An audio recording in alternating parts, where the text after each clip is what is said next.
everyone. Welcome to another episode of Cooking with Cathy. So this is part of the Holy Cross Health Diabetes Prevention Program. So we're all trying to prevent T2. Today's recipe is called a sweet and sour tomato and pepper chicken stew. And we chose this recipe because our theme this month for the holidays is the season. So happy holidays. So my email will go in the chat, and also you can email me if you do not get the recipe from the chat box. So don't worry about that. We're going to take care of you, make sure you have all the information that you want. So this recipe is a little more complicated than the ones I have done previously. So you're going to see me staring at my notes here and cheating a little bit. So please bear with me. So ingredient list is boneless, skinless chicken thigh.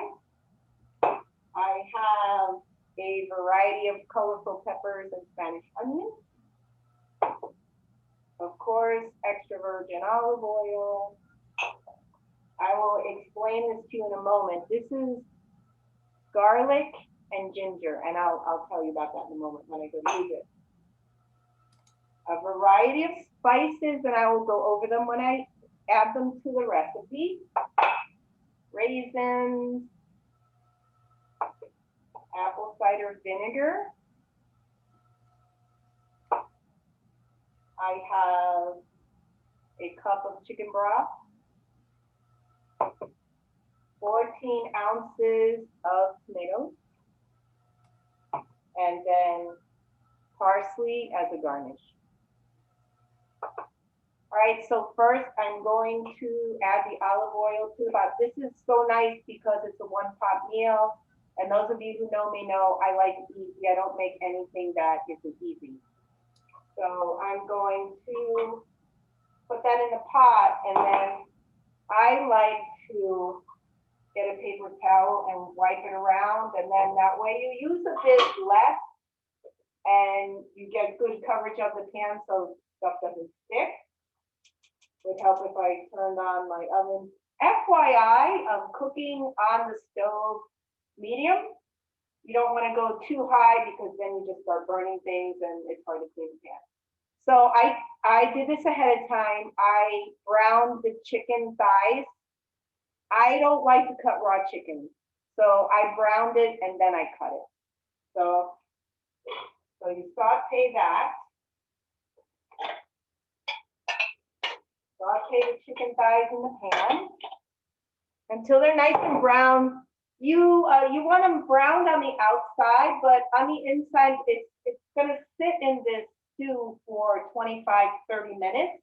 So it'll get cooked. Chicken thighs cook a lot faster than chicken breasts, and they are also not as dry, which is nice if you don't like dry chicken. And then diced pepper and Spanish onion, and I wanted to show these two because they're so cute. So these are just little ones that I get a box of produce from a company called Hungry Harvest, and it's rescued produce. So I've never seen Spanish onions this small. So I used 4. The recipe calls for 2. And adding that. This, by the way, is a new recipe for me. I've not made it before. And another thing I like about this recipe, in our classes, we talk about changing your recipes to make them healthy. This recipe does have some sugar. It has brown sugar, which I'm omitting. It has raisins, and it has beans. So I'm leaving the beans out, less carbs. And I'm going to see if the raisins make it sweet enough. And then I'm going to provide an alternative for you because I wanted to leave the brown sugar out of it for you guys because we're all trying to prevent T2. All right, so I have my peppers and my chicken. Now, granted, my stuff is already cooked, so you're going to take a little bit longer to do this. I think once you add the peppers and the onions, saute it for about 5 or 6 minutes, and of course, the recipe goes over this. All right, now I'm adding ginger and garlic. And why is it in the strange squares? So I buy my garlic like this from Trader Joe's. It's in the freezer section and it's like a little ice cube tray. And it makes it so much easier because chopping garlic and all that, it's not hard, but it's time consuming. And you can get ginger like that, garlic and basil. So I have the ginger and the garlic in here for this recipe.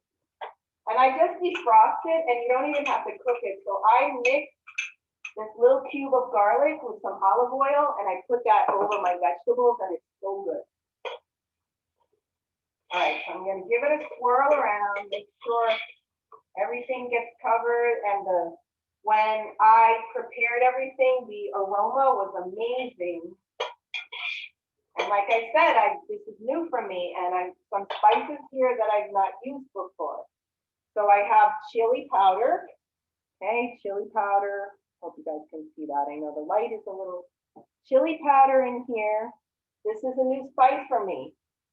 Garam masala, an Indian spice, and it smells great. It smells like a restaurant in here. And some nutmeg. And then just a little bit of salt, maybe half a teaspoon of salt. The chili powder, I believe I have, like, there was quite a lot of chili powder. There's 1.5 tablespoons, 2 teaspoons of the garam masala, and then an 1/8 teaspoon of nutmeg and an 1/8 teaspoon of the ginger, but I use that little cube. And then I have a half a teaspoon of salt. So sprinkling that all in there, and it makes it a lot easier when you set it up ahead of time. Now, if you're having a dinner party, you can impress your friends with your culinary skills by getting it ready ahead of time. This, I wish you could smell it. It smells so good. Zoom needs to come out with that piece. All right. Now I add the tomatoes, the broth. So it's a cup of chicken broth. My apple cider vinegar, my raisins, and then my recommendation is this. So it's supposed to be a sweet and sour, and I just added a half cup of raisins.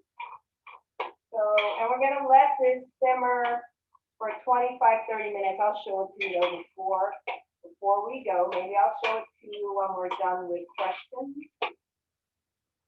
So what I would recommend is cook it up, taste it, see how it tastes. If you like it, leave it alone. Okay, we left the brown sugar out, but honey is an alternative. Maybe you drizzle a little honey on it at the end if you feel like it needs a little more sweetness. So it calls for 2 tablespoons of brown sugar. The recipe calls for 2 tablespoons of brown sugar. If you use honey, you use less because it's sweeter. Honey reacts differently to the blood sugar than brown sugar. It's a lower glycemic index sweetener, but research it a little bit more because it depends on your situation. Everybody's different.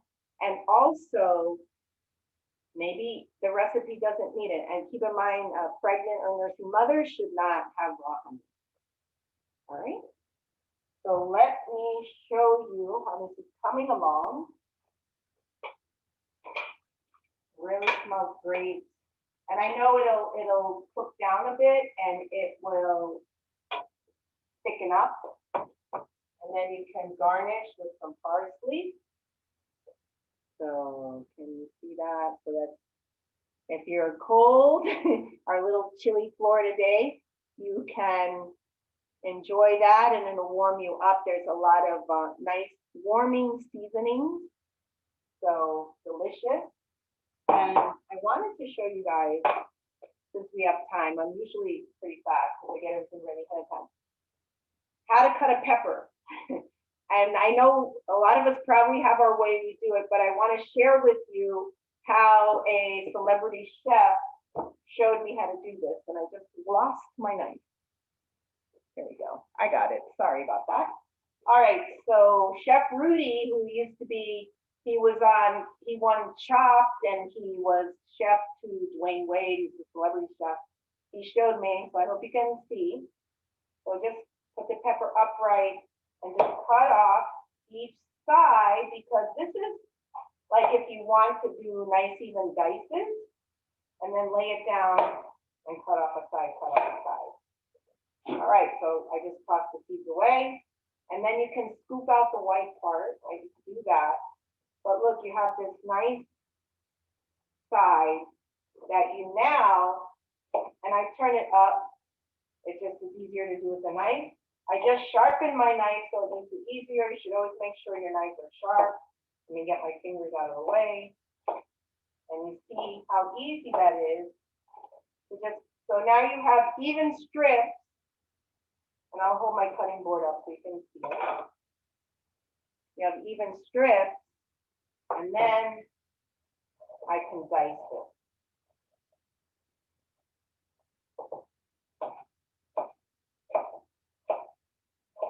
So you see how easy that is. So if you guys have not seen that before, I hope you give it a try, and that helps you. So now at this time, if you want to, I see I have some questions in the chat. We're going to stop the recording.